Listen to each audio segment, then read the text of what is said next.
I could show off the latest KPI stuff. Um, so I finally got some design input from Jared. So we're working on getting the KPI viz a little bit more designed. But today we are still under our dinosaur. And the first thing you'll notice is that when you click on this, it will sort of autofill this out. So you get like a first tile that is a little bit more meaningful. We just take the first and second row of your data and compare them.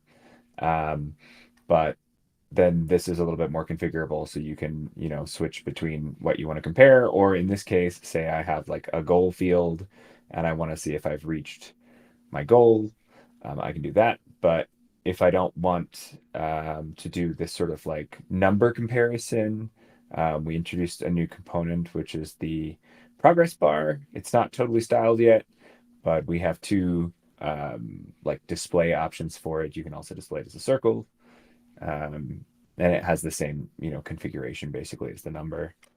And I think I showed off the rest of it last time. Also, you notice that this is no longer like a big plus button where you then have to choose the type you want. It's um, just a set of components that you can choose. So yeah, I think that's like most of the big changes, but the menus are just more organized and we have a couple of new components. And so it's getting pretty close to being done, I think.